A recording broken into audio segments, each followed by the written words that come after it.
And so I found it fascinating that they actually sent it around. And I had friends reach out to me and say, "Hey, I saw this speech you gave." I said, "Where'd you see it?" They said, "I saw it on the Vatican. It was on the Catholic Church's website." I was like, "What? Are you kidding me?" You would think that they would not accept that, and that's Totally, crazy. right? Yeah. Absolutely. So, Yes. but anyway, such a pleasure. Yeah, so you hear all these things about the Vatican and whatnot. What like I want to say is like how did you stumble across like the spiritual side of things and how were things before? Because I feel like a lot of us that are waking up now, we had to go through this traumatic experience to become enlightened. I was raised in church and then I suffered from depression. Then I tried to kill myself. And then I was a vegetable for 2 weeks where I couldn't walk, I couldn't talk, I was confined to a bed. And when I died, because I died during the process, I had this experience of God where it wasn't a man in the clouds, it wasn't heaven and all these gates, it was just energy. And the way that I can explain it is to as if a drop from a water bottle had returned to the ocean, and it was just an abundance of love, abundance of just Yeah. freedom, just feeling. And ever since then, that has kind of been my theory of God, where I say, look, we all are God. I'm just God in human experience or an avatar experience, and we're all God. We all have the capability to access that frequency of God, but you have to tune into it and you have to be open for it also. Oh, absolutely.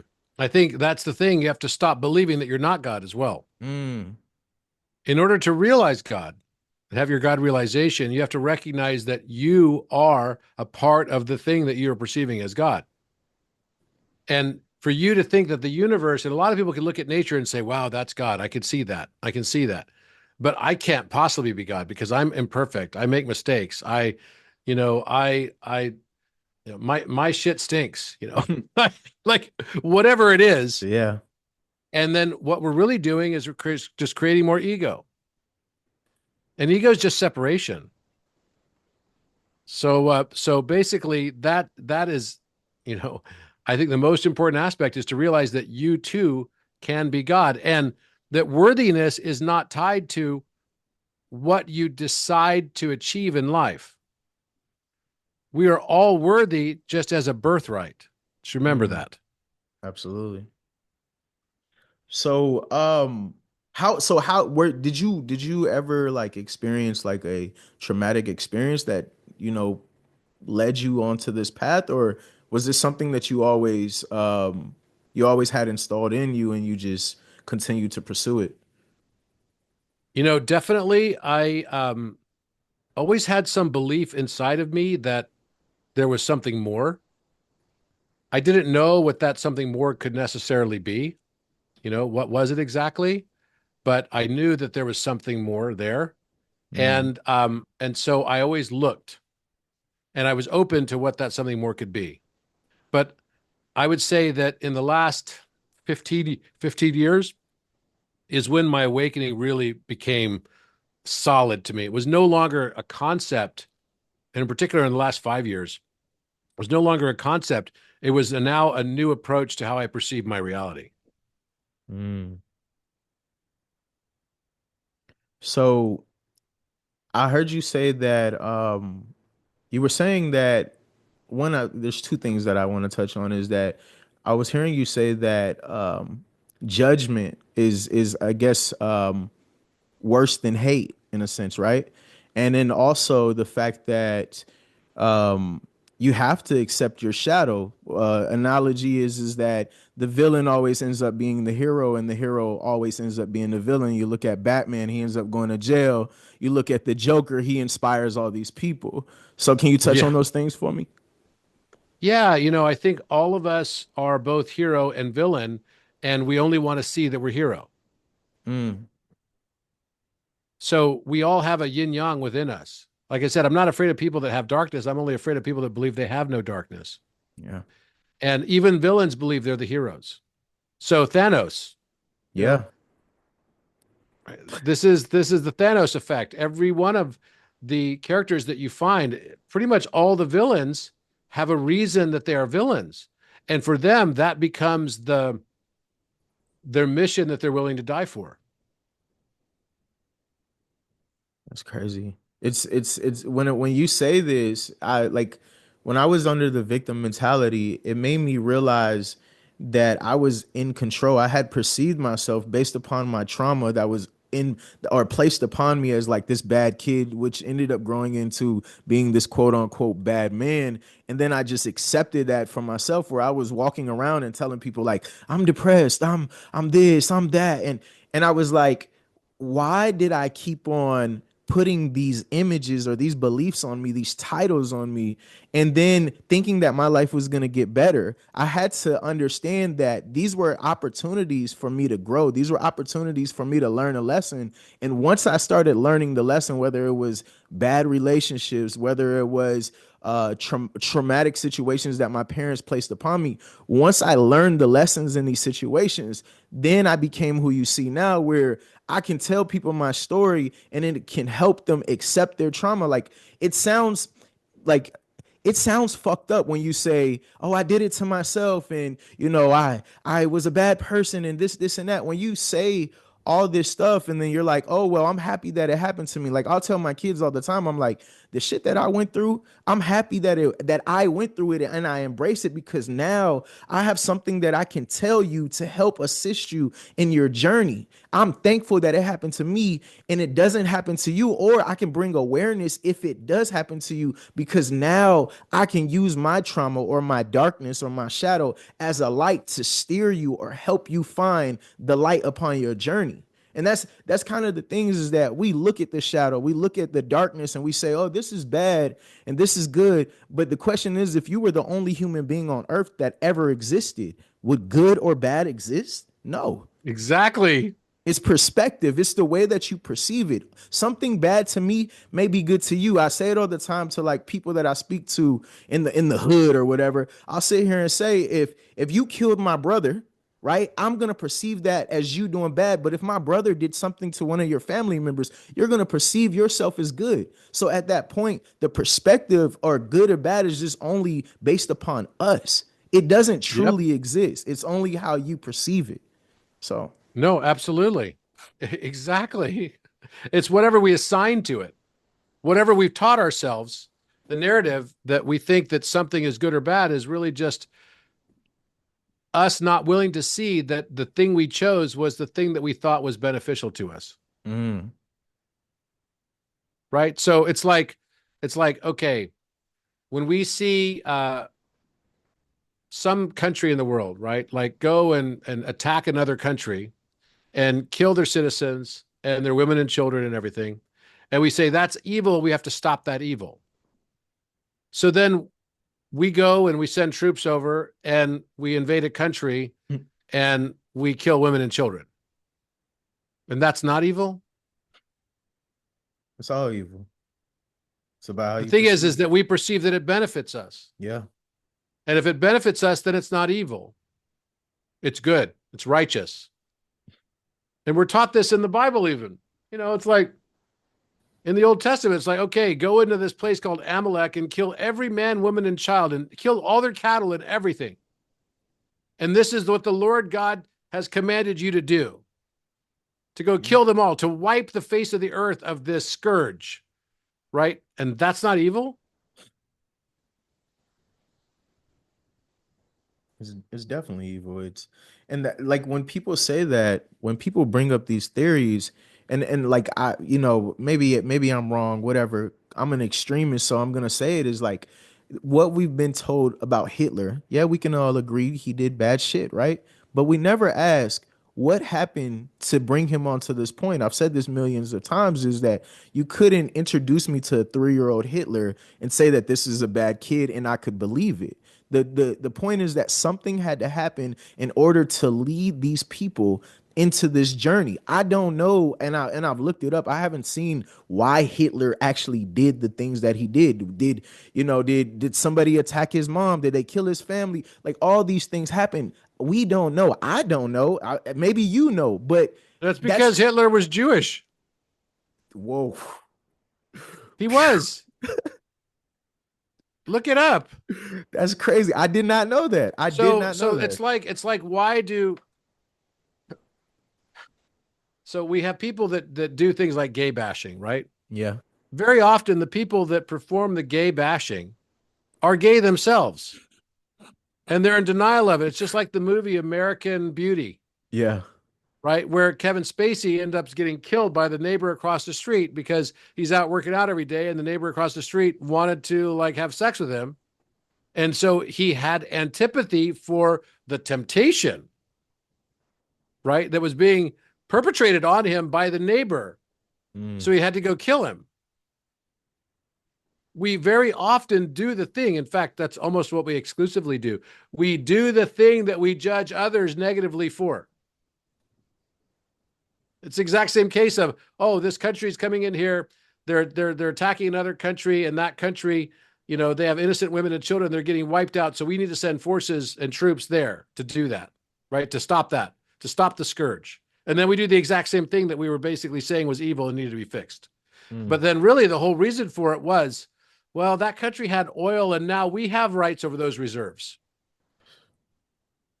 So what happens is we do whatever we will, and we justify it by saying it's the only moral imperative. Perspective. We do that every day. Yeah. Every freaking day. The only thing that is unique about it is not recognizing that that's what we're doing. And then finally we wake up one day and say, shit, that's what I've been doing. Whoa. And that's when you confront your shadow. Yeah, let's talk about that, confronting the shadow. Like everybody, like I tell people when it comes to spirituality, because I don't like to claim anything outside of myself. First of all, I don't like to claim black, white, mix. I'm God. You know, forgive me if you don't understand me. There's nothing I can do. If you don't understand what I'm saying, then this message isn't meant for you. But I feel that when I accepted spirituality, my family members or my friends, they would say, oh, you know, you're spiritual, man. You can't drink liquor, or you can't smoke weed, or you can't do this. And I said, no, this is how I perceive it, is that if you're too far right or you're too far left, then you're an extremist. I sat down with a Buddhist monk last year around this time, and one thing that he taught me is going beyond duality and learning how to work with both. If you bust into my house and you trying to harm my wife and my children, chances are you're going to meet my motherfucking shadow. Excuse my words. But that's what people don't understand, is that sometimes you have to use the shadow for the greater good. When I'm in the gym and I'm pushing weights, I'm using that shadow, my trauma, my demons, my demon side. I'm using that to push that weight, because I can't go to the gym and be like, oh, today's a beautiful day. It doesn't work that way. You have to accept the shadow. I agree with you 100%, but a lot of people in religious, you know, structures or religious beliefs or any type of structure, they think that you only operate in the good. And I personally think that that's BS. I think that that doesn't work. You look at our backgrounds. My background is completely dark. Yours is light. There we go. They both have to coexist. Look how powerful this conversation is by working with both. That's what people don't understand. It's like when you finally can become friends and acquainted with your shadow.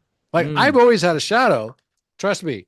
It's like people would always say, Robert, how is it that you could fall into a pile of shit and always come out somehow smelling like a rose? And I would say, because of my shadow. Because like I'm this kid who's like this big imagining, you know, I have these big imaginations. I have these dreams. I could take on anything, and I never believed it when someone told me I couldn't do something. And telling me that if something was impossible was the way to get me excited about doing that thing. Right? Like someone would say to me in my companies, they would say, oh, I don't know, Robert, that seems like a really big challenge. I don't think you might not have the backbone for that. That's like throwing down the gauntlet to me, right? It's like, oh yeah, motherfucker, you watch. I'm going to come back.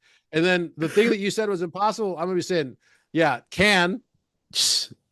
That shit felt good too, being able to come back and be like, I shitted on you. You thought I couldn't overcome this? Look at me now. Look at what I've overcame. You thought that I wouldn't make it through this? You thought it was unbelievable? Look at me now. Look how much I've elevated. And then the crazy thing is that you're inspiring people. When you come back and you say, hey, look what I did, you're inspiring them, even though you step into that ego and you're a little cocky and you're showing off a little bit. You're still inspiring people, because if they really can take it in, they can say, oh shit, Tuesday did this, Robert did this. Imagine what I can do if I just dedicated the time. I don't know if you said it or somebody else said it, but they said without there being a struggle, there wouldn't be room for growth. You wouldn't be able to experience the growth, the abundance of life, if you didn't push against the grain, if you didn't have a struggle in life. Absolutely. It's the struggling. So I said this on this last call I just did, right? Which is, judgment is the source of all suffering and struggle by extension. And suffering is the source of all enlightenment. When you realize that there was a purpose for the suffering and that you could contextualize that suffering, that's what brings you enlightenment. Enlightenment becomes a series of softenings, a series of awakenings that turn your pain into purpose, and the lead of your suffering and difficulty and challenge and struggle into the gold of your soul evolution. That's alchemy. So this whole thing is starting to realize, okay, I have a shadow, and my shadow used to be, it's like, I used to have a name for him. My shadow is named Roberto. Oh, wow. He was Spanish? Yeah. He was a badass. He was like, he'd pull out a can of whoop ass, and like all of a sudden, somehow the little boy would like disappear, and this bull would come in. That's why he was Spanish, because he's a freaking bull, and he's like going to take out the matador. Doesn't matter, right? And I don't know if you've seen these videos of these bulls and these bullfights, which I think it's a reprehensible sport, but when it's like crazy. The bullfight, the bull will figure out with these doors to put its horns underneath it and lift up the door and then jump out and then just go at everybody, right? That was my shadow. Oh, yeah. And then when you got me really angry, then I would just go silent, and then everyone would go inside the ice box. What's that ice box like? It's like outer darkness, man. You don't know. And then like you just won't even show up in my world again. Yeah. No, you're not going to die. You're not going to be, I'll read something about you sometime in the future. I'll feel some nostalgia for our time together. But then like literally the Taurus is the archetype that could just say, you know what? You hurt me. You will never see me again. You'll never be in my world again. And so that's the type of stuff that I used to do. I would basically, it's like in Pulp Fiction. You've seen Pulp Fiction. Yeah. Right? Where Mr. Wolf comes to clean up the dead body and stuff for the guy that accidentally gets shot in the head in the back of the car. Right? Yeah.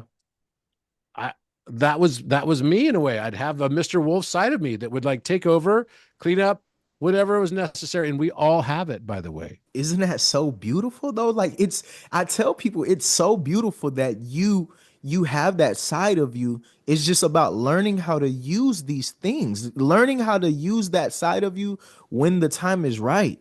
It's so beautiful. I tell my wife all the time, I'm like, look, I'm so lovey-dovey. And she's like, you're so soft. You're this, and that. I say, I promise you, the day you see somebody try to hurt you, the day you really gonna see the other side of me, the one that I don't want you to see, but I would love for you to see, so you know who's protecting you, so you know who is here and who represents you. That's what's beautiful about it. Like there's so many things that we're taught that is bad, but it's so beautiful. In the last 7 years, I lost like 8-9 people. And when it first started happening, it was with my best friend, and I did not understand it. It was like, how could this happen? It was kind of like Ash and Gary in Pokemon. We were at a race to who can, capture the most Pokemon, or who can meet at the top when in the music industry.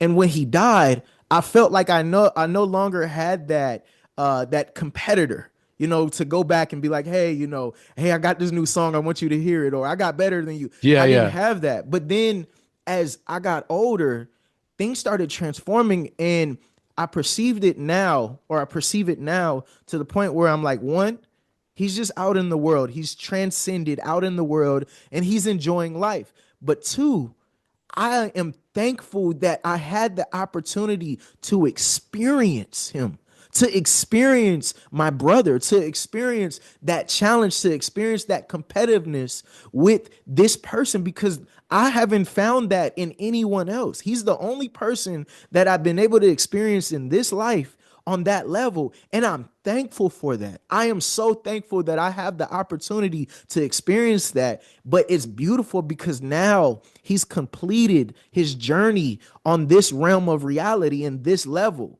So when you can take that in and you can appreciate it, it's so beautiful. Death is beautiful. It's beautiful to see people complete the journey, but also have the capability to be able to sit back and say, damn, I'm thankful I got to experience this person, because this person over there on the other side of the world, they probably didn't get to experience a person on this type of level. That's what's Yeah. beautiful about life, is that things that are perceived as bad are actually super beautiful. Yeah, absolutely. And I think we all, at some point, we finally come to that realization that the things that we thought were ugly and bad and should be avoided, when we finally do get to a stage of enlightenment, these things become beautiful and become divine. What is divinity? Divinity is when you find this perfect balance of these energies, the dark and the light, the male and the female. Divine and the universal one, God, is perfectly balanced. It's not being all good, it's not being all light that makes it divine. It's the balance of the two that makes it divine.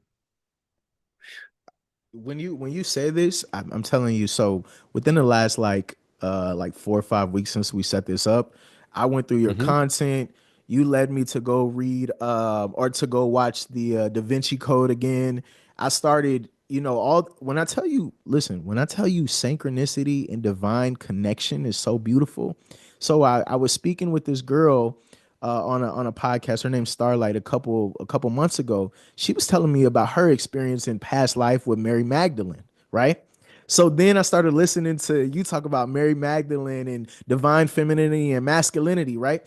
And then so I went back and watched the Da Vinci Code, and what I realized is that the balance of masculinity and femininity equal life, equal God, right? And then I started understanding these things about myself. Not only do I have to be a masculine man, but I have to be a feminine man too. I have to love my children. I have to, nurture my children. I have to step into my femininity. So not only that, when I took my wife, when we got married, I leveled up.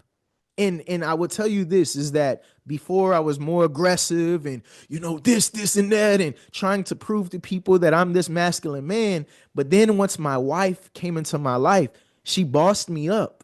And she showed me that I don't have to always be this street guy or this tough guy and this and that. But not only that, she allowed me to take off some of that masculinity and be able to be at home and feel fulfilled now that I'm a family man. So when I started hearing about Mary Magdalene and Jesus, I was like, no, I believe that Mary Magdalene had to exist because in order for a man to step into that space of femininity, there has to be something that creates balance. And then when I was watching the Da Vinci Code, I never looked at the Last Supper painting, and I never even paid attention that Mary Magdalene was in it. That's what the Last Supper, right? I didn't even Mhm. notice that Mary Magdalene was in it, but then I zoomed in and then I seen your post and I was like, yo, this shows right here that that balance has to exist. And based Mhm. upon things that I've read, Mhm. is that Mary Mhm. Magdalene actually helped Jesus step into his consciousness level and stepping into that how can I say, like the Christ energy, the Christ consciousness. Yeah, absolutely. If it weren't for Mary Magdalene, Christ would have never been ascended. He wouldn't become the avatar that we know him to be. Right? That's the whole point. It was through the balance. Again, divinity is not, this is so important. Divinity is not being all good. It's being comfortable in your perfected balance that is divinity. Mm. Imagine if God felt shame for all of his darkness. What if I told you that There's like this song that came out in the 90s. It's like, what if God was one of us? Oh yeah. Just a slob like one of us. There's a rapper named Kevin Gates who actually made a song like that. It's like, if God was one of us in the club like one of us. And I was like, yo, this is crazy. This is crazy. God is one of us in the club, and it's you. Yes. Yes.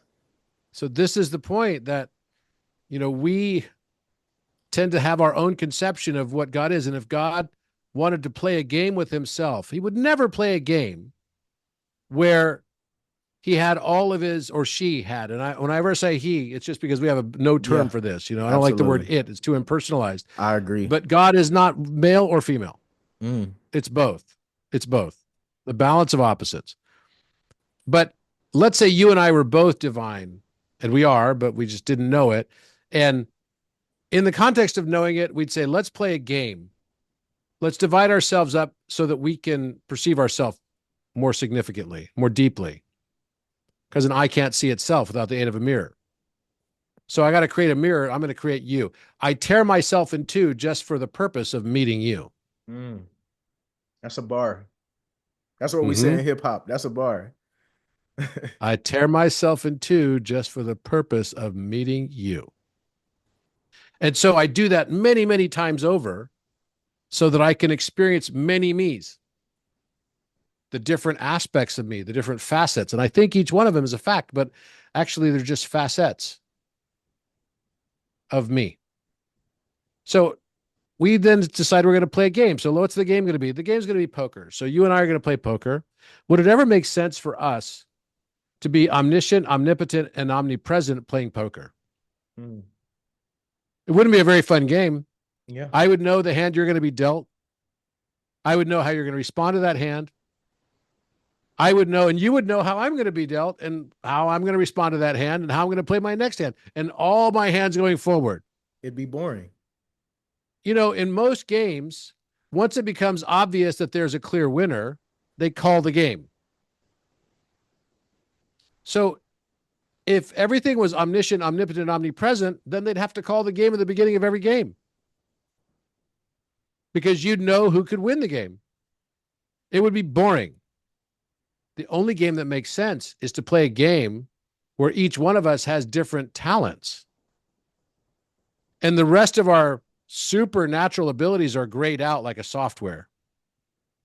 We don't have access to it until we find new aspects of ourselves. And we have to perform a hero's journey to realize why we're here. And we would hide these Easter eggs through our personality and through all of our experiences. And we'd call it a hero's journey. That's the game we'd play.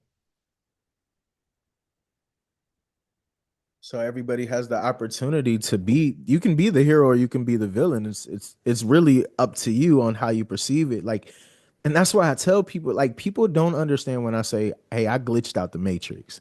And when I say this, it means that I can move within the world however I choose. If I need money, I can go do a mission to get money. If I just want to, do bad shit, I can go out and do bad shit. It's my choice on how I live this life. I choose me. I choose a slower life. I choose how I want to perceive things. And not only that, is that when you become conscious of this, then you can learn to not take things so personal. That's one thing I stopped doing, is I was like, I don't need to take this personal. I can, and in my sense, or what I've been running with lately, is quantum standing, right? Where I can take myself out of the situation and watch it, let myself interact with how I need to. You can observe it without judging it. Exactly. And it feels so good. It's so beautiful. It's like, I don't think that people understand it. People think, like, when we talk about Matrix, they always refer to the movie. No, we're talking about the construct, the womb of the reality right now, the room. And in every room that you go into is a different matrix, and you play a different character. Right now, the Robert Edward Grant that I'm talking to isn't the Robert Edward Grant you are when you're in the bedroom. These are all different versions of ourselves. You get what I'm saying? Like, I'm not Tuesday Night Swim, the husband right now. I'm Tuesday Night Swim, the guy who's on the podcast speaking to you. But You can choose. By the way, when you learn to merge with your shadow, you get much better in the bedroom. Oh. Facts. That's what I'm talking about. Hey, I got 5 kids. You heard it first. I got the 6 on the way. I'm telling you Holy right shit, now. bro. You feel what Damn. I'm saying? So Yeah, well, I think I messed around in the shadow too much. I have 4, and I already thought I was like, what the heck? But like 5 and 6 on the way. Damn, that's whew. You know, it's funny because I'm totally authentic, so I'll just go ahead and say it. Why not? So, I've got 4 kids. I'm 55 years old, and I'm like living my best life. I'm just doing my thing, and I find myself at the stage of my life single again. Right, which is what it is. I've spent almost 30 years of my life married to 3 wonderful women that I feel very lucky to have known. At the same time? And no, not at the same time. I used to be Mormon, but not that kind of Mormon. Yeah, no.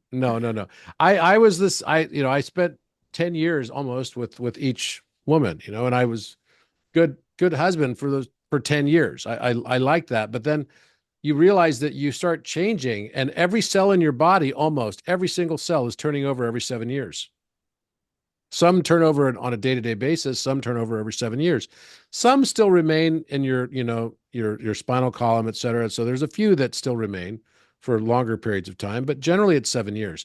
So that means that when you get married to somebody, you're literally a different person once you've been married to them for 7 years. And this is why 7 years is what they have called the 7-year itch of marriages, right? And a lot of them fall apart. And you ask the man, why are you getting divorced? And the man will almost invariably say, you know what? She totally changed from the person I married. She used to like football. She used to like sex. She used to like doing all kinds of other things that now she no longer likes at all. And she became this totally different person. She aged quickly or something, not just in her physical form, but mainly in her mental form. And the physical just followed the mental. And then you ask the woman, why do you want to get divorced from him? And she says, because he never fucking changed. He never grew up. He's still playing video games. Facts. Yes. He never became the man I thought he was going to become. So then you start realizing, wait a minute, both of them standing at the marriage altar had different expectations on reality. The man expected that the woman would never change. And the woman expected the man would entirely change. But never did. And the woman should have been, this youthful, beautiful woman who likes to play football, likes to do these things. So she grew up also, and she totally changed. She liked different things. And so I've started to change the way I look at what is the purpose of relationships. I start realizing now that everyone who comes into my life, even you, Tuesday, coming into my life as a new friend, are coming in for a reason. You're reflecting a certain aspect of me that I need to become aware of, that I'm not presently aware of. I love it. Right? And so that's how I look at it. And so I can experience miracles and synchronicities by getting to know you. And this becomes a new way of learning myself. Because I don't experience the world as it is, I experience it as I am. So relationships are here as triggers. The thing that you are triggered by is the thing that is the opposite of what you intended to learn. So I just did this post. I'll read some of these to you. It actually came out really good. You may have seen it on my Instagram a few days ago. And basically it says this: anything causing hatred is teaching you forgiveness. Yep. I'm with you. I agree. I think anyone who abandons you is teaching you how to stand up on your own 2 feet. Anything causing anxiety is teaching you to surrender. Anything that angers you is teaching you compassion. Anyone who triggers doubt is teaching you trust in yourself. Anything that makes you jealous is teaching you gratitude. Anything that causes pain is teaching you healing.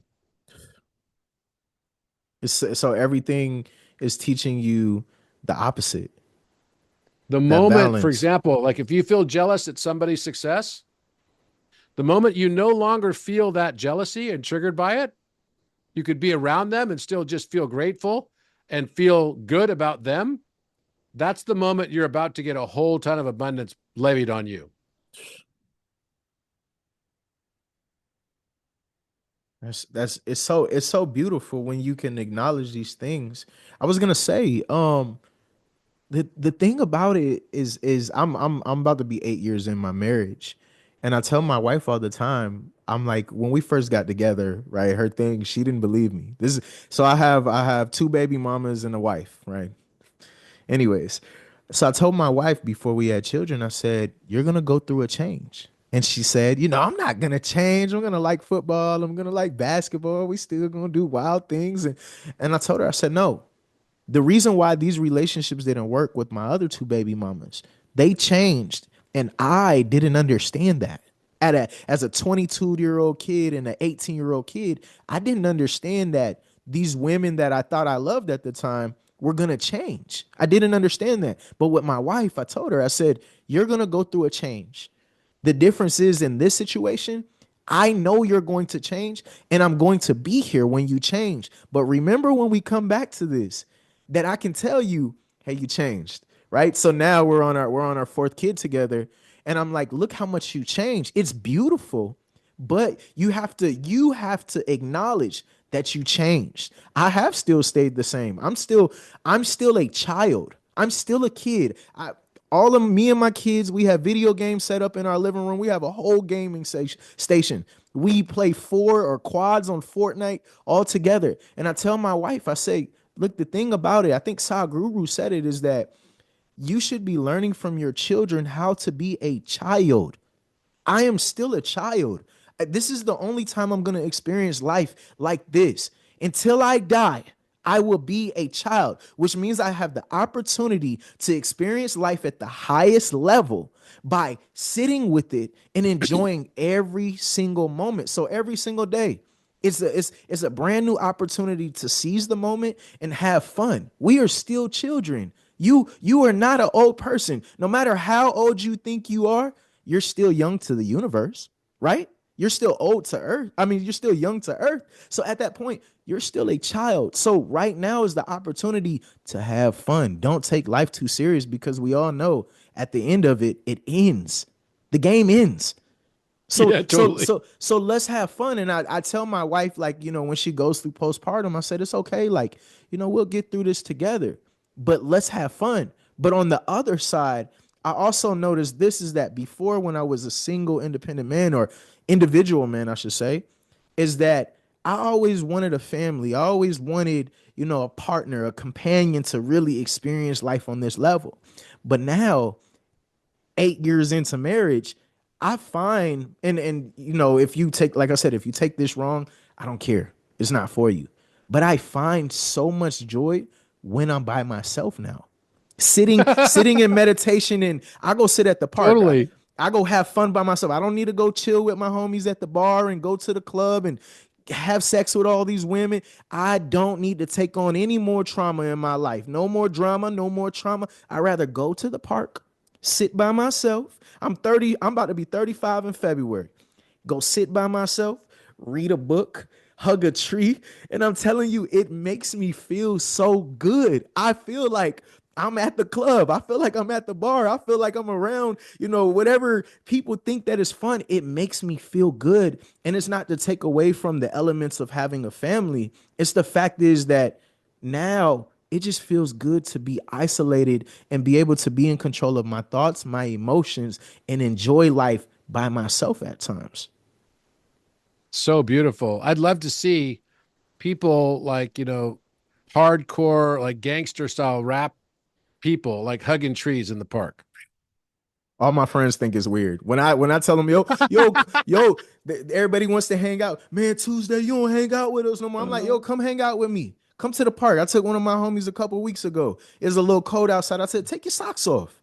Take your socks off. We gonna put our feet in the dirt. He was like, He was like, man, I ain't gonna put my feet in the dirt. Man, here you go. He walking around in the dirt with me. We sitting there talking. I'm like, nah, look, let me show you this tree I like. His name Orpheus. He's like, Orpheus. I'm like, yeah, he told me his name is Orpheus. Come hug the tree. We sat there for like 10, 15 minutes hugging trees.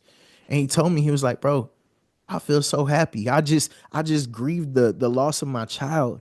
And here I am Oh. feeling good just coming to the park. Like I feel good. I feel healed. And that's the thing is like if something as the club, which makes you feel low vibrational, is it truly making you feel good? Let's be real. Liquor, spirits is an elixir what keeps you at a low vibrational state, right?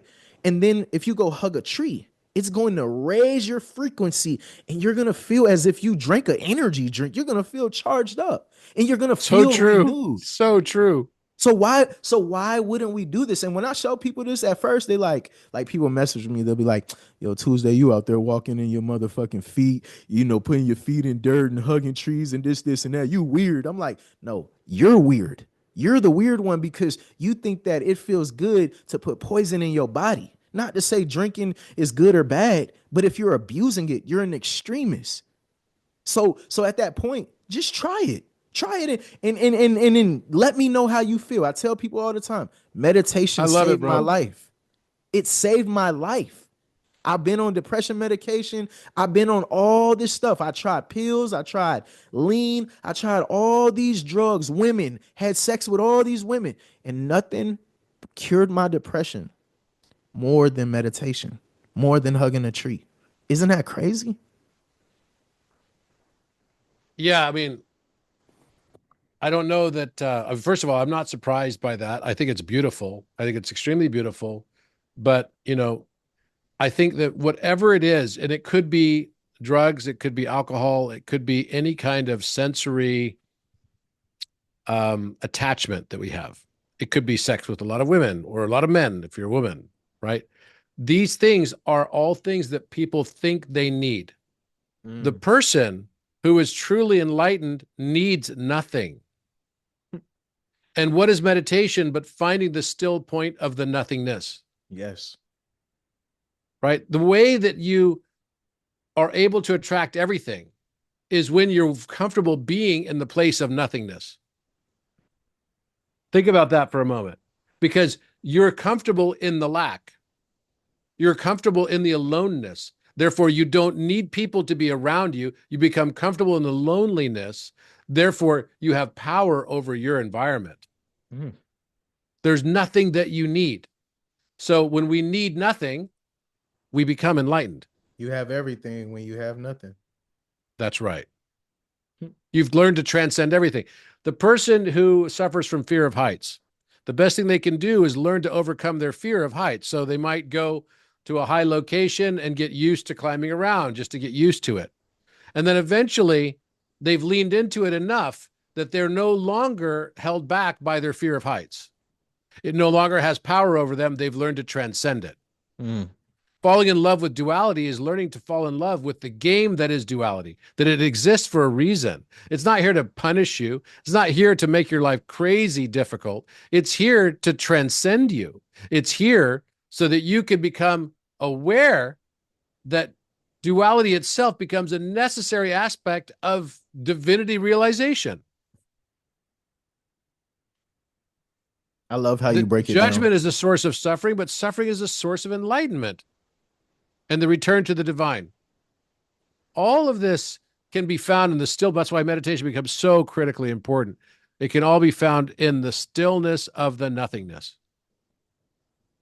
So getting acquainted with your dark, getting acquainted with that nothingness, realizing that you need nothing to be happy. That's why I like to fast. Fasting helped me break my attachment from food. I had this belief system that, I was probably one of these people that would comfort eat. It's like, I've had a bad day. Oh, I'm going to eat more calories today. Give me some fried chicken or something. It's like, I'm going to eat something shitty for me because that's going to give me comfort. What a fallacy that is. Yeah. But that was a different form of addiction. I didn't have the addictions to drugs or alcohol and such. I probably had addiction to not being alone. I used to be very uncomfortable being alone when I was a CEO, and I would seek it out. So success, I would get lots of validation from people because like I could succeed and then they would give me the validation. And then I realized as soon as it didn't benefit them for them to be around in my world, then the only reason why they were there was because it did benefit them.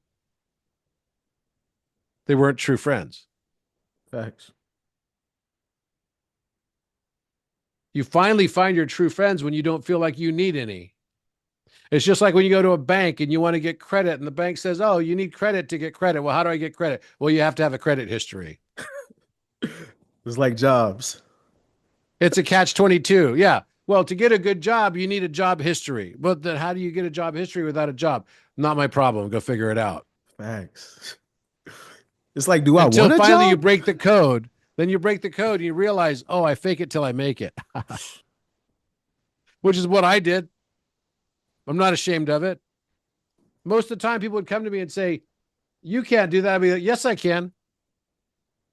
But you've never done it before. So I'll figure it out. I'll become a master at adaptability. I'll adapt to whatever situation and I'll be able to succeed in that situation. That became my mantra. Then I was no longer afraid of losing my job because I knew I could adapt to any situation and I could make money. It was like overcoming the fear of heights or the fear of falling in love and being vulnerable. Get so good at being vulnerable and embrace it so much that you become comfortable having your heart broken. And that is what will expand your heart because the heart never truly breaks. It's only the ego that does. The heart only expands. Love it. I love it. The more that you're like, the way that you break it down, first of all, the way that you break it down is crazy because I never could use these analogies in the way that you break it down. It's so beautiful. I was gonna say that's the form of like enlightenment is really understanding how you perceive these things, how you learn the lesson. It's always an opportunity for growth. We're in a new place in time, right? Where we have the opportunity to learn these lessons to transcend. You have to sit back and learn these things. It's one of these things that I talked to my dad and he's like, I wish that we had more time together. I wish that we spent more time. I've been to jail and this and that. And I say, hey, thank you. When I was young, I looked at my dad and I was like, why you wasn't there, this and that. Then I had to change how I perceived it because I'm 35 years old now. And I had to put myself and say, what was my dad dealing with? What did life throw at him? And he probably wasn't on the conscious level that I'm at, right? And I had to tell him, I was like, you know what, Dad? Thank you. You suffered. You gave me this trauma, generational curses, we call them, but you taught me a valuable lesson because even though I didn't truly meet you until I was about 16 years old, every single day that my son wakes up, I'm here because I realized that my dad not being in my life helped me become the great father that I am. I know all of my children. I've seen all of my children born. So all I can say, and this goes back to that, the hero becoming the villain or the villain becoming the hero. My dad played the villain in my life at some point, but in all actuality, if I'm doing good things in life, doesn't that make him the hero? So I'm thankful. I'm thankful that you suffered because your suffering led to me becoming the great father that I am. See, we look at our trauma in our life and we say, poor me. Why the fuck did I go through this? No, thank you. The things that I'm going through, my children can look at them and become better beings, better experiences. They can experience their life so much better. I tell my dad, I'm like, hey, thank you for all the times that you went to jail because I'll never go to jail. I've never been to jail. I never want to go to jail. I never thought it was cool to join a gang, to be a real gangster, a thug, or all this. I think that's bullshit. So I thank you. Thank you for the trauma. Thank you for going through all this. Thank you for selling drugs because I never sold drugs. I never thought that was cool. And I thank you because now I have the opportunity to show my son what I believe a man is, what I think that a man should do. And so that's why I say, like, people look at their trauma, they apply the victim mentality. Well, my dad was an alcoholic and I'm an alcoholic too. You know, my parents beat me and I turned out okay. No, fuck no. When my parents used to hit me, I used to say all the time, this is not love. I would get whooped and I would say to my mom, I love you. My dad punched me in my face and I turn around and say, I love you. That ain't love. You not giving me love. Now when I discipline my son, I speak to him. I don't, these are to protect my children. These ain't here to harm my children. And I'm not here to bash nobody who hits their kid or anything like that. But I look at those things and I take notes. Well, my dad failed at this. Well, how can I win? Well, my dad took this path. My mom took this path. How can I win? And that's learning that alchemy, right? Is learning the lesson in every situation and learning how to transform that into something good. I've never been truly addicted to anything. So with that being said, when you can learn these things, then you can manipulate your reality. We're in a age, I say, like, I'm working on this book, right? And I say it, we're living in a world where stuff from Harry Potter, the Avengers, and aliens all exist. It's literally breaking down in front of us every single day. You're looking at things and you say, this shit kind of look fake. I watched the debate and I'm like, man, this shit look like two actors trying to portray something or give us a show. It looks like bullshit. And then you have orbs in the sky and all, like, it is just, how did we think like life was so serious and all this other shit was fake? But yet it's unveiling and unraveling right in front of our eyes every single day. So, and that's my thing is like, if you can say that Jesus walked on water and all this other shit, chances are all this other stuff exists. And then I did like a connection, a weird connection when I was watching what is that? The Da Vinci Code. I made a connection where I was like, wait, what if I'm pretty sure Mary Magdalene had a child, right? That child had children. That child had children, so on and so forth. So now you get into the people who have magic powers now. What type of coincidence? And then I was like, okay, and this may be off the rails, but then I made the connection with the Salem witches or whatever.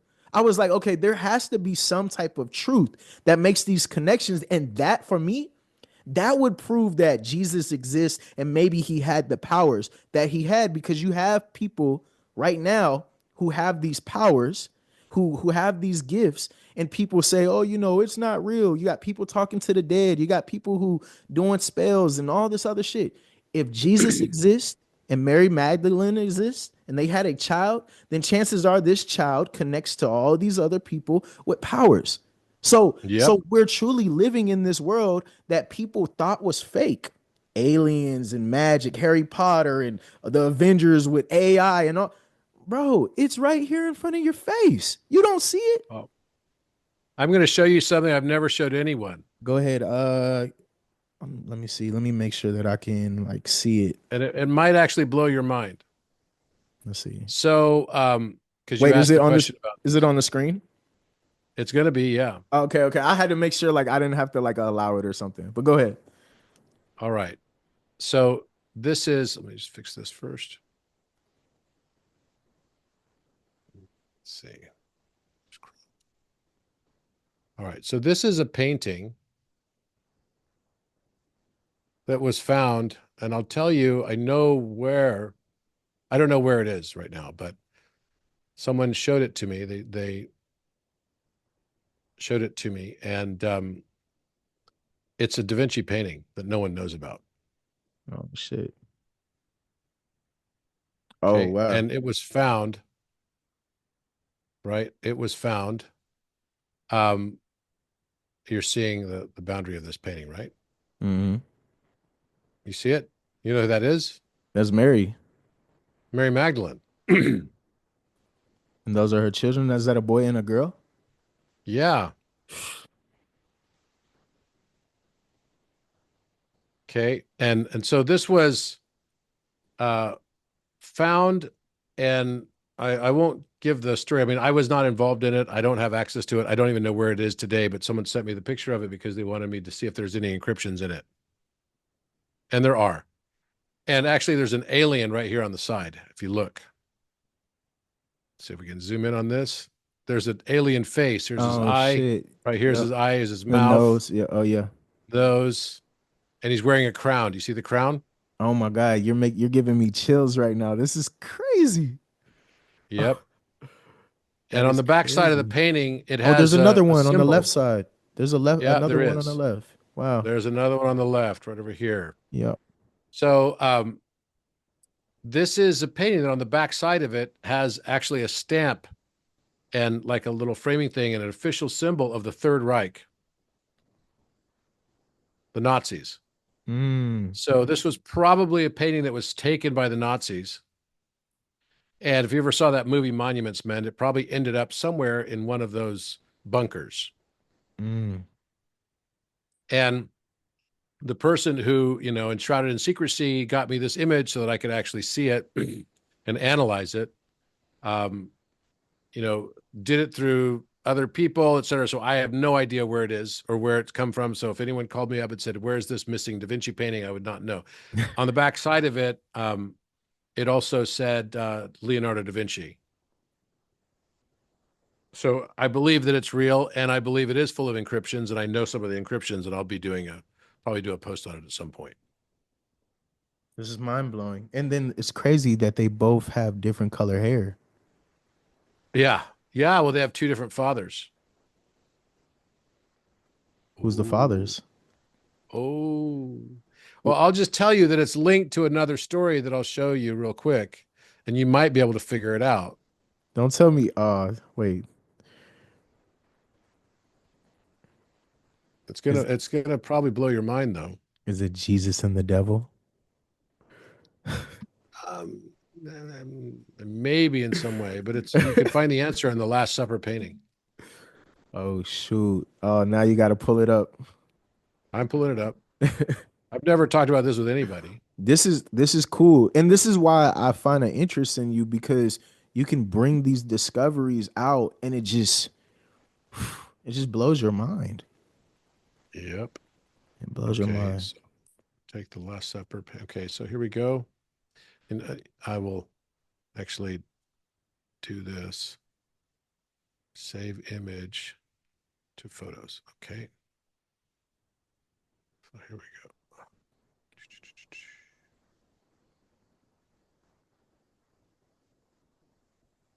All right. Here it is.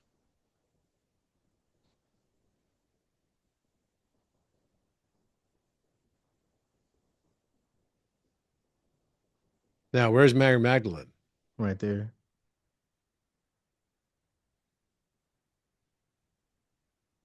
Interesting, the same face.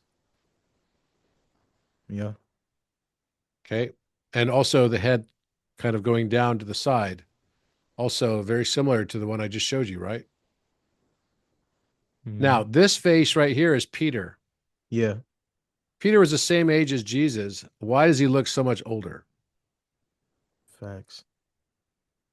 Right, what's that all about? Jesus and don't got no maybe I facial could hair. see. Yeah, I mean, Jesus, he does have some facial hair, but it's like, and first of all, this is not anything that Jesus would have actually looked like. Let's be real. Yeah. Okay. But this face I recognize somewhere else, because actually that's the face of Leonardo da Vinci. Oh shit. Now, the face of Leonardo da Vinci is exactly this structure. And we can look at it. I'll pull up another one so that you could find the self-portrait by Leonardo. Leonardo da Vinci self-portrait. And you're going to see this is an older version of the same person, because this was done when he was 67, and when he was doing the Last Supper, he was in his late 40s.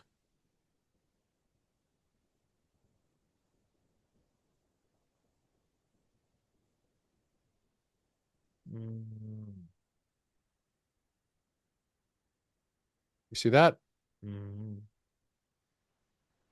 Okay, so now this is That's the him and same, his. same nose, same face. Yeah, same face. So what is Da Vinci trying to tell us? Well, I believe I know. This is the face, and by the way, the face of Mona Lisa as well. I did a post on this last week when I was in Egypt. And you can see how they're perfectly matching, which I'll show you in just a second. But this is the face of Leonardo da Vinci superimposed on the face of Peter. And it was the age that Leonardo would have been at the time that he painted this. Now, this is Judas holding the bag of silver, who was supposed to be the one who betrayed Jesus. That's why Jesus got his hand down on the right side and his hand up on the left. This is Oh, wow. mercy. This is condemnation. And he doesn't want to look at them. He's turning away from them. You see Mm, it? yeah. And then look, Bartholomew is looking right next to him, going, looking down at this, saying, I don't want anything to do with this. Yeah, I don't want no And wait, problems. there's a knife. Why is he holding a knife in his hand? Is this his hand? Or is it Mary Magdalene's wrist that he's holding? Holding Oh shit. Yeah, I the see it. knife. I see it. You see all this stuff? Like you Yeah. never noticed any of this stuff before, did you? Mm. And look at this. Why is there a pitch axe on the table right I was here? gonna say, This what is the is head of a that? pitch axe, That's crazy. right?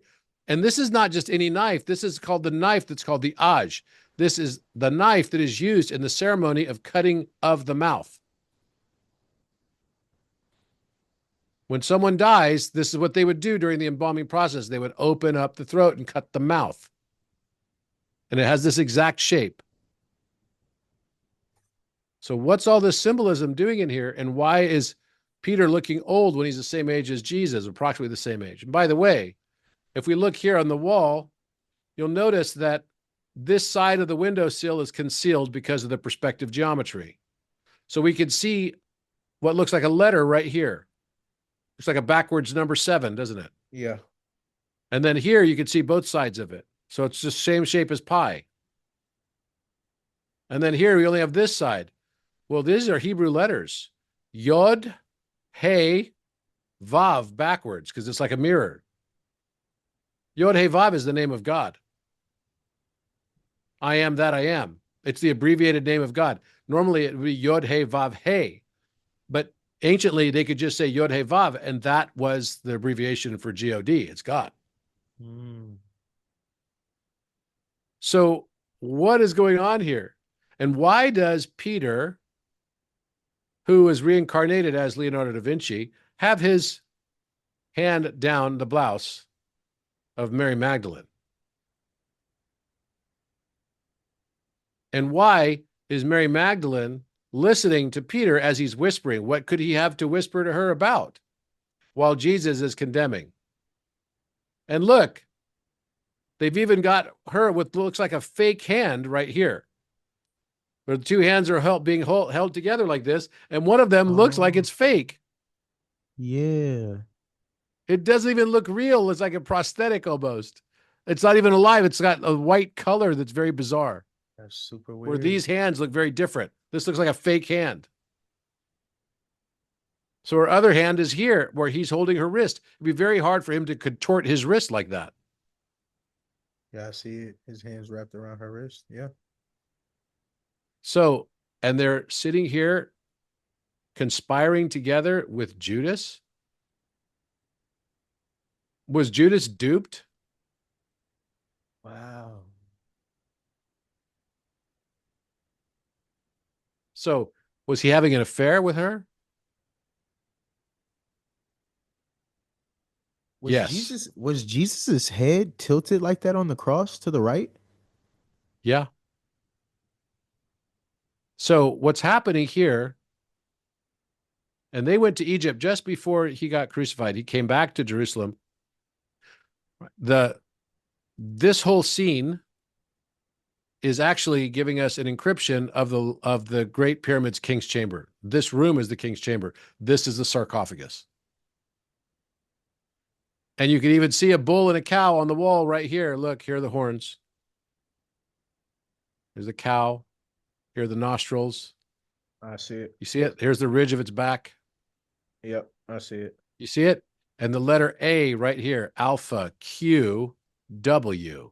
Oh, Alpha, shit. Chi, Omega. W is the lowercase omega. Here's the eye of a cow, and there's a bull, a small bull right here. And here's a Taurus symbol right on his forehead. Here's one of the eyes. Here's the other eye. Here's the nostrils. And that's matching what is exactly on the wall of the Great Pyramid in the King's Chamber in the exact same spot. There's a bull and a cow on the north wall. This is the back wall. And on this exact same wall right here, you see there's an eye right here. You see this eye with a slit like a cat, even painted eyelashes. Oh, I see him. And if we look really close, this is a son of God who's supposed to be the King of Kings. We look really, really close here. It's not going to let me zoom in more. Bummer. I'd have to take another shot. But if you look really close, there's a letter R right here, a letter E right here, and a G. R-E-G, which is king in Latin. Regulus is the star as well. Regulus. And it's in the Leo constellation, which the bull is on the north wall, which is Taurus. Leo is here on the west wall of the King's Chamber, and it is in the King's Chamber as well. And then this is the south wall, and we're looking at this whole scene from the age of Aquarius. And the King's Chamber is full of all of these encryptions. That's what it is. Now, what was Leonardo da Vinci doing here? He painted his own face on top of Peter. And yes, I believe he was conspiring. Yeah, it looks like it. Doesn't it? It looks like they planned something all together. Yeah. Maybe. Now, isn't it interesting that I just showed you a picture of Mary Magdalene with 2 children? I believe one of them was Peter's. That's crazy. Mm-hmm. And why would this happen? Well, Jesus, this is going to sound sacrilegious, but Jesus fucked. Facts. All these beautiful women, you gonna tell me you ain't take one? In the Bible, even when he was, crucified and laid by Joseph of Arimathea into this holy sepulcher, there were women all waiting outside for him the next morning, right? There were women all around him all the time. That's facts. That's crazy. I think maybe there's more to this story of Mary Magdalene. And also Peter and Da Vinci painted it all as clues to learn our shadow collectively. Now, Da Vinci was also trying to tell us more, because you could see as well, if we go into, any one of, let's see, here we go, to IG, you could see the post I did last week. It's basically showing this.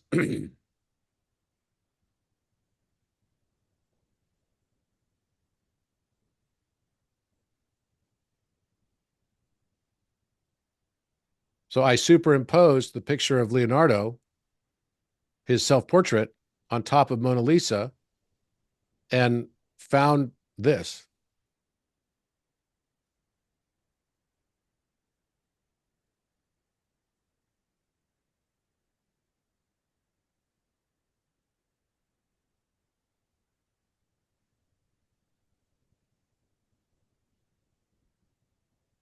It's mind blowing.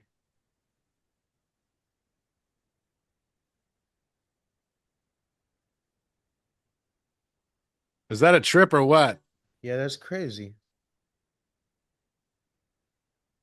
So literally, Leonardo's face is the same face as Mona Lisa. It's just he's showing one that's aged. And so when you superimpose them, you can see her through time.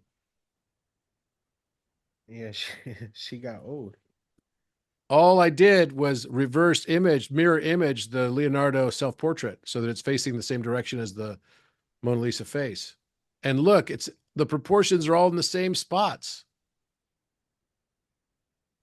What a trip, right? Well, that's what I realized, that I kind of knew this a bit already, that all the paintings were connected. They're all meant to be superimposed, including the Shroud of Turin. The Shroud of Turin's face is the same one as the Salvator Mundi. Wow.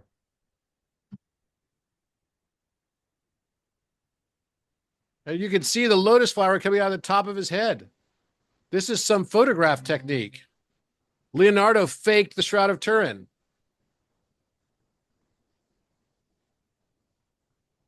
That's wild. And it all fits inside of the Vitruvian Man. Look at even this. The bottom of the chest, the lines basically fit perfectly around his chin. It gives him a stronger jawline. The eyes of Vitruvian Man end up exactly over the nostrils. And this becomes like a bobblehead. And the bottom of the chest is framing both the Shroud of Turin's chin, giving him a stronger chin line. Look at that. Yep, it looks like a cleft chin a little bit. Yep. That's wild. Dude, our life is not what we think it is. We're here to learn acceptance for all of our dark aspects, not to remain ignorant of those dark aspects. Mm-hmm. We do all the things that benefit us, and we call it the only ethical imperative. Just follow the money, follow the benefit. It might not be money. It could be social benefit, reputational. Whatever we think benefits us becomes our ethics. There's no such thing as ethics. There's only perspectives. Absolutely, I agree. And self-interest and self-preservation. So all of these paintings by Leonardo, they're all meant to be overlaid on top of one another, just like this.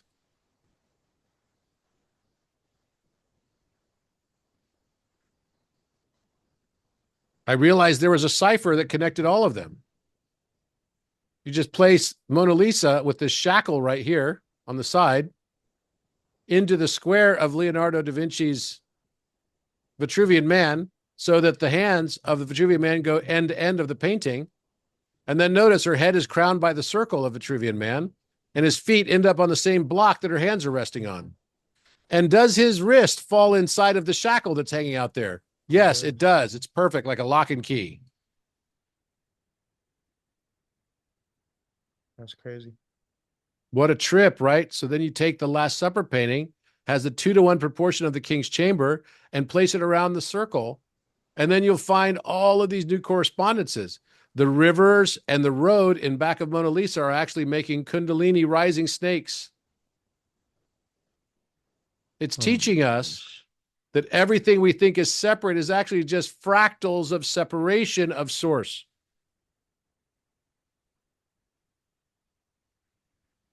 And look, Da Vinci put 3 diamonds on the abs of Vitruvian Man. Those are the 3 pyramids, man. The Orion, yeah. The Orion's belt. And they fit exactly in the Yod He Vav, which is then telling us that from the top view, this is the sarcophagus, is a portal. Oh. And right here, that's the Sphinx. The Sphinx is right on top of the brain of Jesus, the right brain of Jesus, telling us how to access the Shekinah, the divine feminine. That's what this letter He means, the God mind, the balance between conscious mind, Vitruvian Man, and divine masculine, and subconscious mind, divine feminine, into a superconscious mind.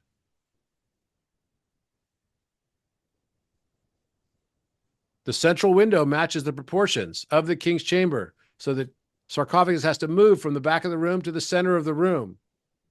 And we discovered all of these petroglyphs on the walls. They were there, hidden in plain sight. Nobody could see them. I just discovered 2 new pyramids in Egypt on the Giza Plateau last week. I met with the Ministry of Antiquities. They let me have free access. And I found the pyramids that were exactly in a map. that were left from the 15th century and 18th century. The pyramid blocks and all of the astrological constellations that are on the walls, each one is different scale and size because it's a coordinate system to a stargate. The Great Pyramid's a spiritual ascension stargate. And it also made power and energy, because how else are you going to operate a stargate? But that was the purpose of it. It wasn't to just be a power plant.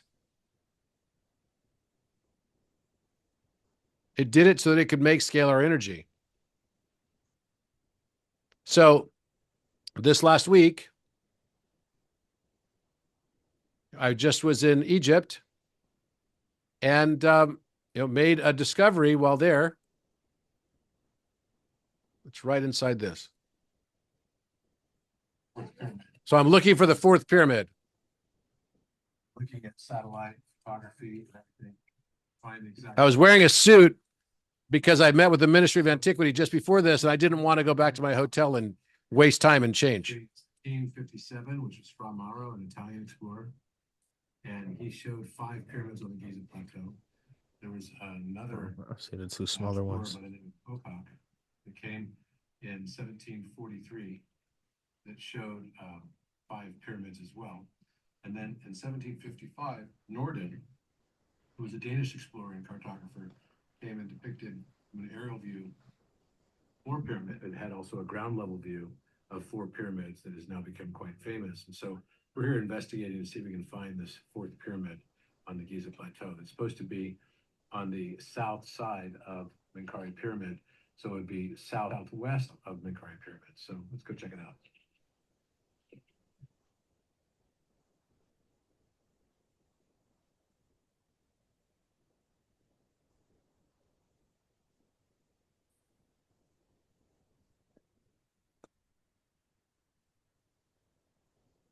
This is the Queen's Pyramid. So a lot of people think that this might be what Norden is talking about, saying that that could be possibly the other pyramid on the plateau, because it's not shaped like these, which are, this is more of a stepstone pyramid, so it's this one.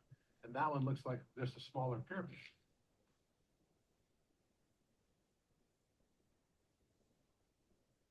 Oh, that's match. Wow, you can really see the erosion on these blocks look like similar erosion on the Sphinx. So it makes you wonder how old this actually is. These eroding blocks. Limestone. You said limestone? Limestone, yeah. Mm-hmm.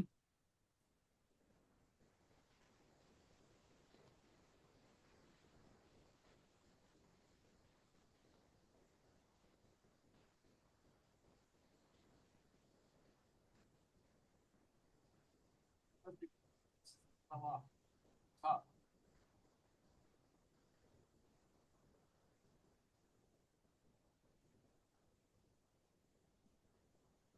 This is crazy.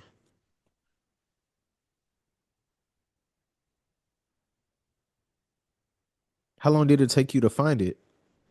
5 minutes. Oh, 5 minutes. Work joints. So you found the same stones that were on the pyramid there. Yep. They look the same as the one I just showed. Yeah, that's what I'm saying. Why didn't we know about this is the question. The vertical lines. Blocks. Hmm.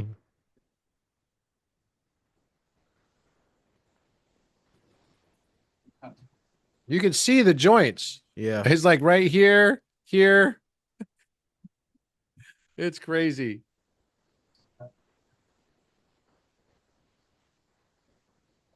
It's wild as hell.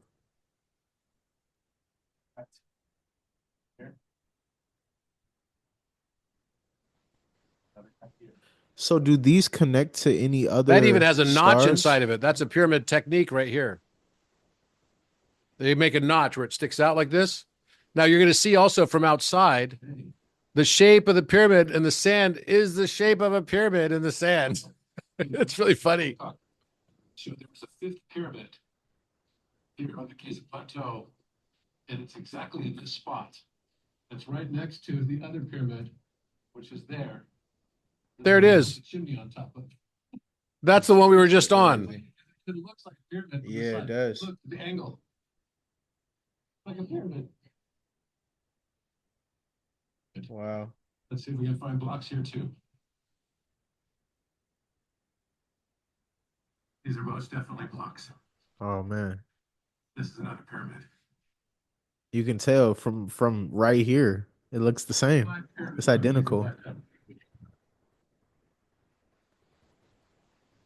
And that's all the debris of the, it's like, what the heck, man?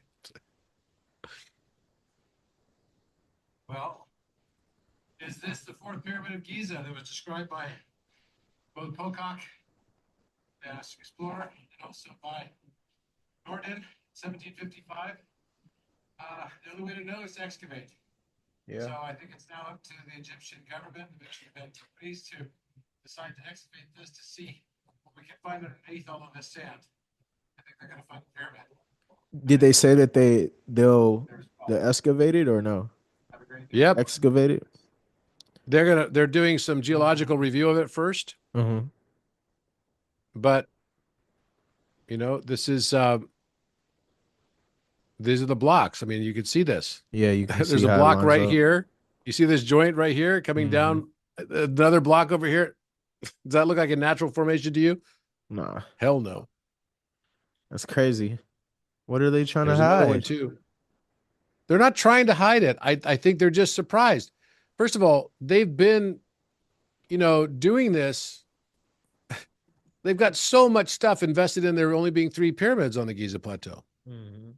Think about all the postcards and everything, all the books. Yeah. Now the whole landscape's going to forever change. What does that mean for the future? I think we're going to start learning a lot more. Everything about our history that was stuck in higher dimension when it was made will not be seen or perceived until we end up moving into higher dimension. So your frequency that you're at, so for a bird to see colors or to see certain objects, you have to have your eyes resonating at the frequency of the object that you're perceiving. So if the object you're perceiving is a 5th dimensional object, you won't be able to see it unless you're vibing at the frequency of the 5th dimension. So basically, the reason why people see spirits and all these other things is because they're at the frequency of that spiritual resonance, in a sense. Have you noticed right now that there's way more UFO sightings happening right now? Yeah. Is that because ever of all considered- of us? Have you ever considered that maybe this is just the mass awakening?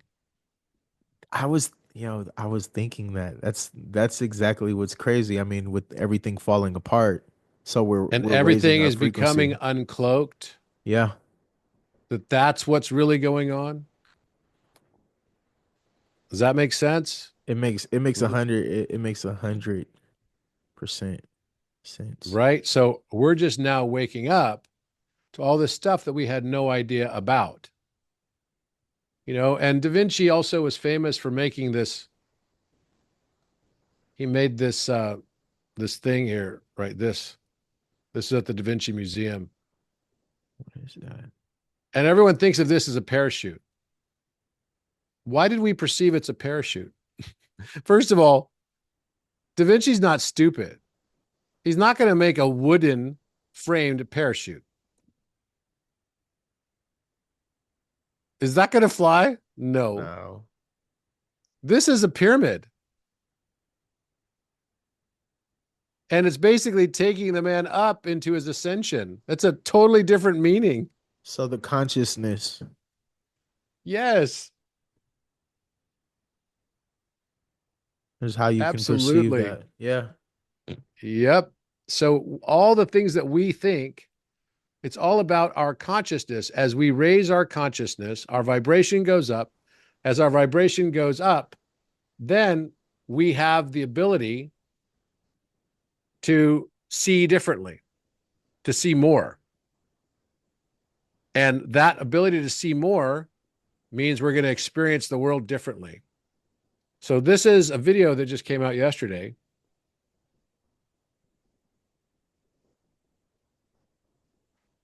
Yeah, it's been going crazy lately. It's going crazy. Where is that? Oh, Hawaii? That's crazy.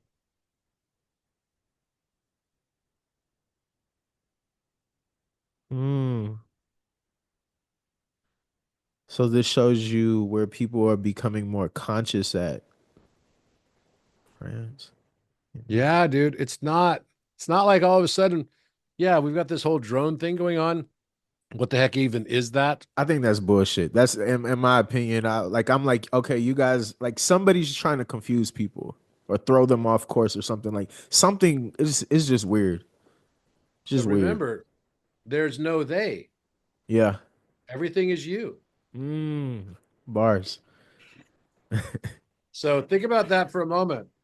So, yeah, there's an aspect of you that's trying to confuse you. Okay. And then also, let's think about this for the context of, okay, so there's drones and everything, and whatever that is, it's going to be a story. I don't know what it is yet, but the fact that there's that many UFO sightings happening right now, which seems unprecedented. I can't go on the internet now without seeing a UFO sighting somewhere. Yeah, it's every day. Every day. It's getting really intense, right? It's like we're building up to some contact thing. I just showed you alien heads inside of Da Vinci's hidden painting that nobody knew about of Mary Magdalene, with one child by Peter and one by Jesus. That's crazy. The shame of which led to the Catholic Church saying, okay, when Mary Magdalene ran off and she went to the south of France and left Peter, probably because of all the shame they felt after the whole thing went down. Yeah. Peter then said, well, if I can't have the woman I want to marry, then no one in my church can. So then marriage is banned for priests. And that becomes the beginning of the fuckery. I just had this weird question, and hopefully it's not a dumb question, but what if the children of Peter are trying to debunk the children of Jesus? You know what? Look, we know this, that line became the Merovingian dynasty, became the French kings, which was intermarried with King Charlemagne and everything. They're all intermarried with the English. So, yeah, you could say it all started out somehow, some way, connecting back like this. And I don't know. All I can tell you is I feel like there's a lot more to the story, and it's emerging, it's coming through. And that's why I'm willing to start talking about it now, because it's not what people think. Absolutely. I agree. We have a messy history in every sense. But that's okay, because we are, each of us, messy. We all have darkness. We all have shadows. Those shadows have been doing dark, dark things, which has been unknown and unconscious to the conscious mind. The hero begins where the villain ends, and the villain begins where the hero ends.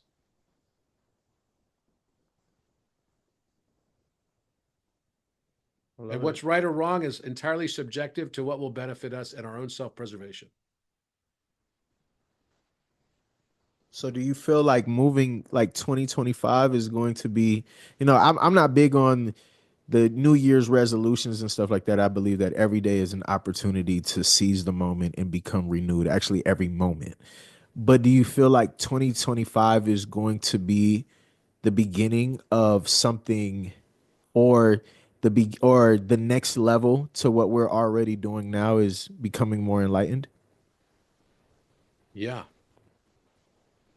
I think that's what's happening. We're all becoming more enlightened. And so we're going to start seeing more. And the lost history of Egypt that's buried in the sand in higher dimension will start to reveal itself. Everything that was in fifth and sixth dimension before will start returning as we raise our consciousness. the extraterrestrials and the intraterrestrials have been here all along. Yeah. It's us that's changing and now able to perceive more. I love it.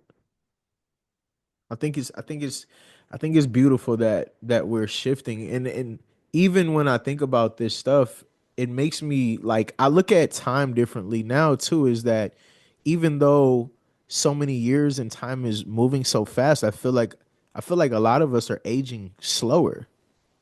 Isn't that Or weird? backwards. Yeah, I remember you saying something about how people are saying that you look younger and this and that, but I feel the same about myself. I feel like when I used to look at people who were 35 and you would talk about somebody being 35 or 40 years old, you would think of this guy, going bald and he's super old, but I'm like, I still feel 24. I still feel 23. I don't feel what they said 35 would feel like. If not, I kind of feel younger now than I did when I was in my Oh, 20s. I'm in better shape now than I was when I was in my 20s. And I could tell you that when my dad was 55 years old, he looked old. Yeah. I have pictures to prove it. I look way younger. Part of going to the fifth dimension is you start to age backwards until you're 35 again. So your body will age backwards until you hit the biological age of 35, which is the age of the adult. And when you are younger than 35, you'll age to 35 and then stop. That's where I'm at. So as a function of your frequency, if you maintain a high fifth dimensional frequency, that means that you choose love over being right. If you choose love over being right, you're 35 now, you're never going to age beyond 35. And look what time it is. It lines up. It always it lines up, man. It lines up. It's confirmation. I think it's a good place to end. Such a great pleasure to spend time with you today. No, thank you very much. I'm really grateful for this moment. Two things before I let you go. I always ask every guest. Um, one, a book that you recommend, and two, a powerful quote that people can apply to their life. So a book that I recommend, I'd have to say my latest book. It just came out yesterday, and it's called Philosopher, A Hero's Journey. And it's on Amazon, so you can find it. It's the third in the series of books that started with PhiloMath. PhiloMath, you don't need to have read PhiloMath and PolyMath in order to read Philosopher. They're written as standalone books, but it's along the same theme. If you want to read the others, they're complementary to each other. But PhiloMath became the number one selling book in mathematics and number theory on Amazon for a long time now.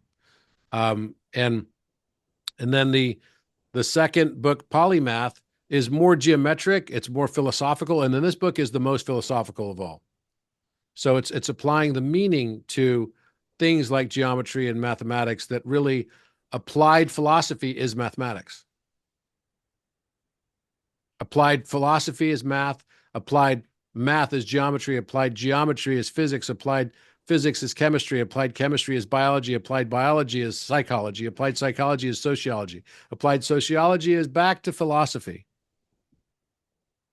So all these things that we perceive as separate aren't really separate at all. And then I have my new season of Codex coming out. So if you haven't watched Codex 1, go watch it on Gaia, or you can also watch it on Amazon Prime. The second season of Codex is going to be killer. It's going to be bomb. Amazing. And this year's new launch of that's out right now of Ancient Civilizations on Gaia is all about the precursor to Codex. So literally all my work has been highlighted in that because Codex is the big launch this year on Gaia, Codex 2. So this is where we decode all this stuff, and it's definitely going to go really big.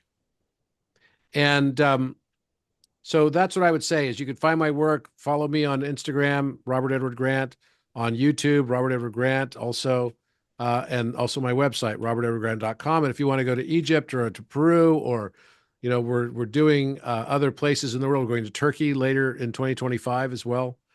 I'm going to start doing 4 trips a year. I'm going to Antarctica in 2 weeks, helping to co-lead an expedition there with Wim Hof, a famous, you know, ice bath master. And I'm really looking forward to that. It's going to be a pretty epic thing. And there's a bunch of DJs that are going on that trip too. There's going to be music. It's going to be like a mini Burning Man in Antarctica. Dope. That's dope. So thank you very much, Tuesday. It's such a pleasure. Thank you. I need one of those books with your signature on it so I can And add you it to want my a quote? collection. Oh, you buy the book, I'll get you the signature All right, let's do for it. it. So, the quote that I will give you is, "When the heart thinks, and when the mind feels, is when the river of wisdom flows." I love it. When the heart thinks and the mind feels, the river of wisdom flows. Divinity is finding the balance of these things, the logos and the pathos. It's not finding imbalance on one side or the other. This whole world around us is made possible through imbalances. If everything were perfectly balanced, we'd perceive nothing. We'd just be back in oneness and white light, and then we wouldn't be able to play this game. This divine game in Hinduism, which is called Leela. Until you realize it's a game, it can be a hellish. But once you realize that life itself is a game, and you start to master and have fun playing the game, that's when you create heaven on earth. Thank you. Thank you. Good to see you. I love it. Can't wait to do this again. And until next time, peace, love, and light.